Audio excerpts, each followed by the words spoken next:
बिस्मिल्लाहिर्रहमानिर्रहीम। अस्सलामुअलैकुम। मोहम्मद जमील शाहिद आपसे मुखातब है। मैथ नाइन्थ के सिलसिले में ये लेक्चर नंबर 171 है और ये हमारा मौजू है sides and angles of A triangle. ये चैप्टर नंबर 13 है और हम जो आज समझाने की कोशिश करेंगे वो है मसला नंबर 13.1 से लेकर 13.14 तक, और उसके सवाल नंबर, इसके अलावा मशक नंबर मसला नंबर मैंने गलत बोल दिया, मसला नंबर जिसको थ्योरम कहते हैं 13.1.4, और इसके अलावा मशक नंबर 13.1 के 1 से 5 तक हम सवाल आपको समझाने की कोशिश करेंगे। तो पहले हम उस मसले की तरफ आते हैं। वैसे तो किताब में ये थ्योरम एक्सरसाइज के बाद दिया गया है, लेकिन मैंने इसको पहले ही हल कर लिया है। चलें ये बात करते हैं। तो थ्योरम ये है, दावा हम उसका स्टेटमेंट है, किसी बैरूनी पॉइंट से एक लाइन तक अमूद ही कम से कम फासला होता है।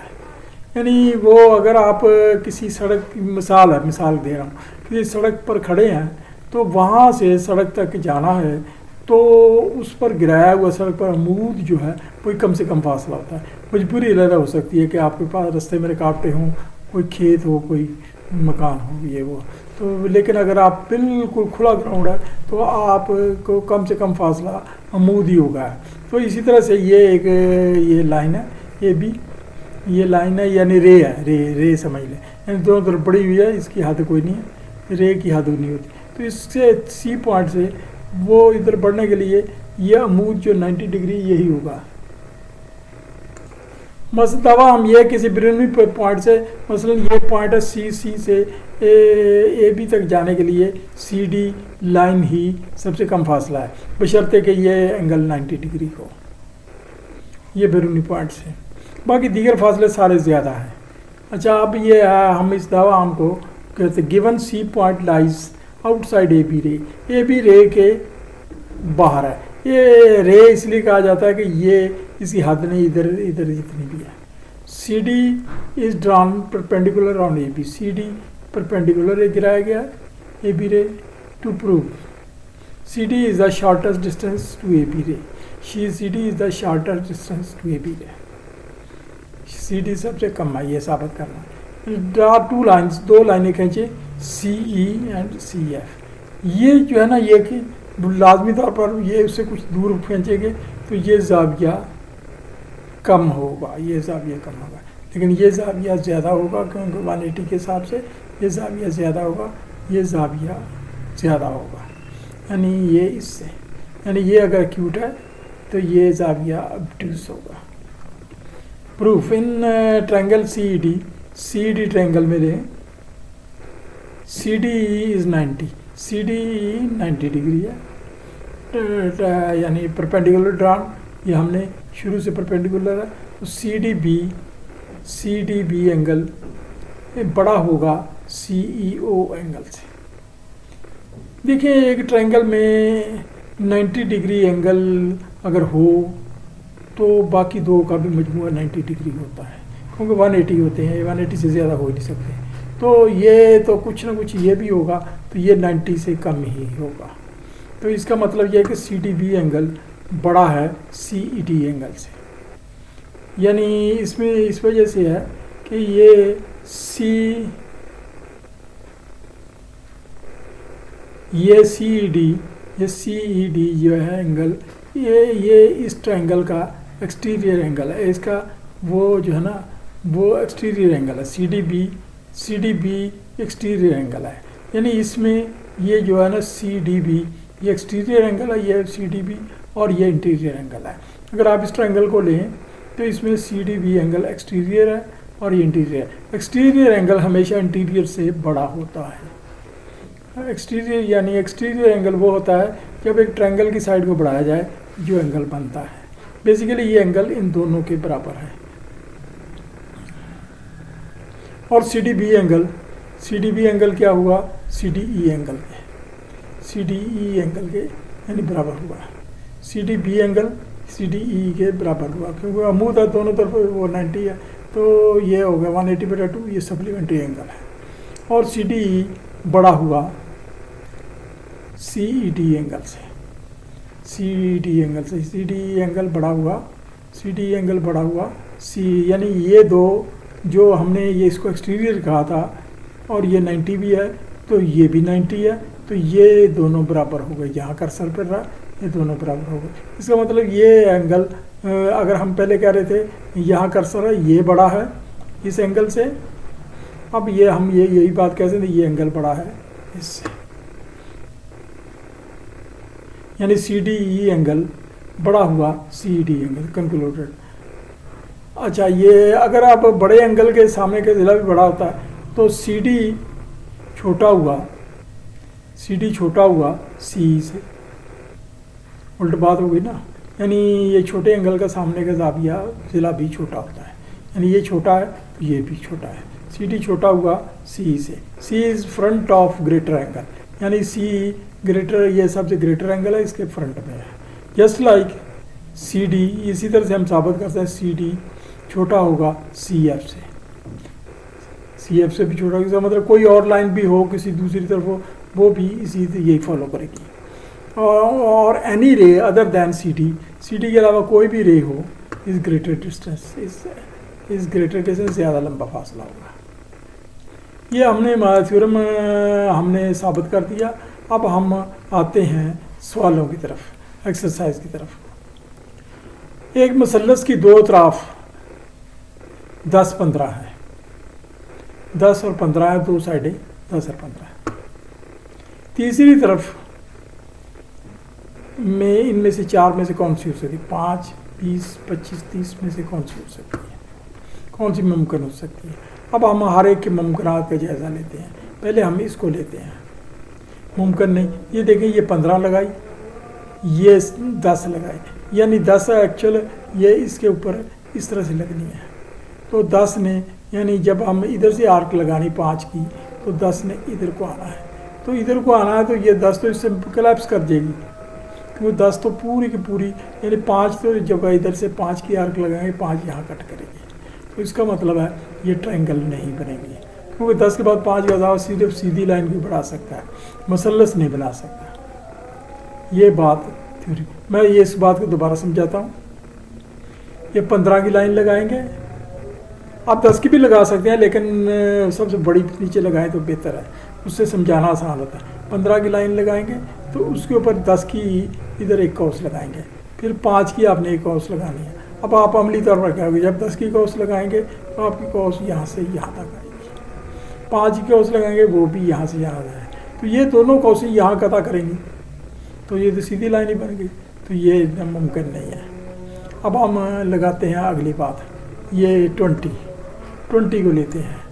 अब आपने 15 की लाइन लगाई तो इधर से 10 की कॉस लगाई, इधर से प्रकार रखी 20 की कॉस लगाई, तो ये दोनों ने कता किया। इसका मतलब ये है कि ये एब्ट्यूस एंगल ट्रायंगल बनेगी, लेकिन मुमकिन है, ये मुमकिन है, ठीक है, ये दूसरा मुमकिन है। अब तीसरे इम्कान को देखते हैं। वैसे तो वो बात यहीं पूरी होगी, लेकिन फिर भी हमने देखना है दूसरे मुमकिन। अब हमने ये 15 की लाइन लगाई, तो ये 10 की लाइन लगाई, आगे हमने 25 की लाइन लगा रहे हैं, 25, तो 25 भी उसी तरह से जैसे हमने पहले बताया ना, ये मुमकिन नहीं। 25 की लाइन ये लगेगी, 15 की ये लगेगी, 10 की इधर लग जाएगी, यानी अब 25 की लाइन बड़ी है, ये लगाई, अब इस पर 15 की लगाई, इधर आपने 10 की लगाई, सीधी लाइन ही बन गई, तो वही चीज़ आ गई, यानी 15 की बजाय 25 आ गया, और वो इधर वो जो 15 आ गया, तो 10 मुमकिन नहीं। अब 30 की लगाते हैं, 30 भी वही चीज़ शो करिए। ये 30 की तो और ये है कि लाइनें नहीं मिलनी, मतलब 30 की आपने लाइन लगाई, इधर 15 की लगाई, 15 की लाइन तो आपकी यहाँ जा रही है, यहाँ जाएगी, जबकि 10 की लाइन इधर कटेगी, वो तो लाइनें नहीं कता करेंगी, ये भी मुमकिन नहीं है, ये इम्कान आता है। अब हम अगला एक थ्योरम मसला हल करते हैं। एक मसलस में ओ एक अंदरूनी नुक्ता है, एक मसलस के अंदर ये ओ एक अंदरूनी नुक्ता है, ये कहीं भी वाक़या है। साबित करें ओ ए जमा ओ बी जमा ओ सी, ओ ए जमा ओ बी जमा ओ सी बड़ा होगा हाफ ए बी जमा बी सी जमा सी इसके टोटल के हाफ से बड़ा होगा, यानी ओ ए जमा ओ बी जमा ओ सी और ए बी जमा बी सी जमा ए सी का टोटल करके हाफ करें तो उससे बड़ा होगा। तो ये हम साबित करने की कोशिश करते हैं। O is an internal point of A B C triangle, ये हमारा गिवन है। रिक्वायर्ड ओ ए जमा ओ बी जमा ओ सी टोटल बड़ा होगा हाफ बी ए जमा बी सी जमा सी ए से। इन ट्रायंगल ओ ए सी इसको दें ट्रायंगल ओ ए सी ओ ए जमा ओ सी, यानी हमने पहले एक थ्योरम पढ़ा था, यहाँ बताते हैं आपको। किसी ट्रायंगल के दो ज़िले मिलकर तीसरे से बड़े होते हैं, किसी ट्रायंगल के दो ज़िले मिलकर तीसरे से बड़े होते हैं। ओ ए जमा ओ सी बड़ा है ए सी से, ओ ए जमा दो ज़िले, तो ये ट्रायंगल में इसमें दो ज़िले ए ओ जमा ओ सी बड़ा है ए सी से, ये हमने थ्योरम पढ़ा है। ये यहाँ मैंने सिर्फ थ्योरम लिख दिया, लंबी चौड़ी तशरीह लिखी, लेकिन मतलब यही है। इसी तरह से ट्रायंगल दूसरी में ओ ए बी, इसमें ओ ए जमा ओ बी बड़ा है ए बी थ्योरम से, ए बी थ्योरम है। And in triangle B O C, इस ट्रायंगल में ले लें ओ बी जमा ओ सी बड़ा है बी सी से, ये भी वही बात है। तो अब ये जो है ना, ये हमारी मसावातें एक किस्म की बन गई, इनको जमा करते हैं। ओ ए, इसमें भी ओ ए है, दो ए हो गया, दो ओ बी हो गया, ये भी ओ बी है, तो ओ सी हो गया, ठीक है, ये ओ सी हो गया। तो ये आ गया दो ओ ए जमा ओ बी जमा ओ सी, डबल हो गया,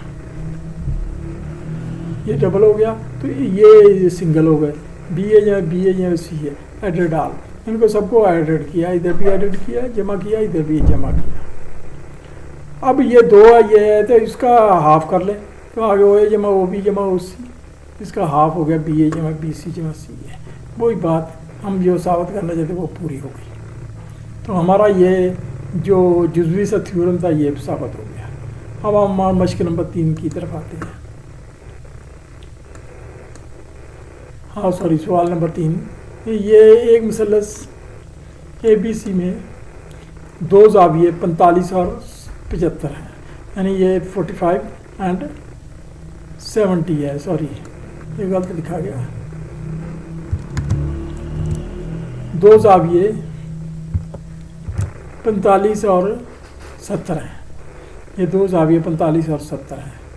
दीगर ज़ाविया और साइडों की दर्जाबंदी करें। दर्जाबंदी मतलब ये है कौन बड़ा है कौन छोटा है, ये दर्जाबंदी करनी है, आपने वो निशानदेही करनी है कौन सा बड़ा है। तो ये इन ट्रायंगल आप हम गिवन लेते हैं, given in triangle A B C, B is equal to 70 और ए इज इक्वल टू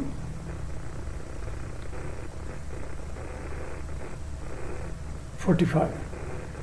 ये कुछ गलत लिखा गया है, इसको भी ए लिख लें।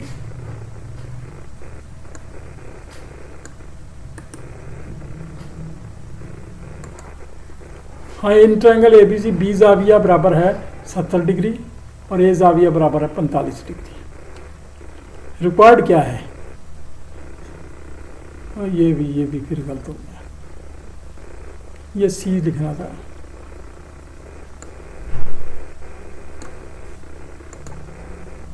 गिवन इसमें ए बी सी ज़ाविया बी 70 डिग्री है और सी 45 डिग्री है। रिक्वायर्ड ए ज़ाविया कितना है और ग्रेड ऑल साइड्स, सारी साइडों का ग्रेड बताएं कितना है। सॉल्यूशन, एक्स ज़ाविया जमा 70 जमा 45 ज़ाविये 180 डिग्री होते हैं, मुसल्लस के ज़ाविये 180 होते हैं। और ट्रायंगल इंटरनल एंगल्स कितने हुए, एक्स डिग्री हुआ 65। ये फिर उसको हम माइनस करें, यानी ये एक्स को मालूम करके अकेला करेंगे तो ये दोनों इधर चले जाएंगे, ये 65 निकल आएगा। ये हमारा एक जवाब निकल आया। 70, अब इसमें सबसे बड़ा ज़ाविया 70 है, तो जो ए सी भी बड़ा होगा, उसके सामने का ज़िला बड़ा होगा, इज़ लार्जर। और ग्रेडिंग इज़ ये फिर ऐसे होगी कि इसके बाद ए सी के बाद दूसरे नंबर पर हो गया बी सी, उससे छोटा, बी सी से छोटा ए सी, क्योंकि सबसे छोटा ज़ाविया 45। ये हमारा ये भी साबित हो गया कि ये मालूम हो गया। अब ये वो जो ना अगला हमारा चौथा सवाल है, साबित करें कैमा ज़ाविया में वतर हमेशा सबसे बड़ा ज़िला होता है। ये कैमा जावी अगर मसलस हो यानी राइट एंगल ट्रायंगल हो तो उसमें वतर ही सबसे बड़ा ज़िला होता है। सीधा साधा सा मसला, इतना लंबा कॉम्प्लिकेटेड नहीं।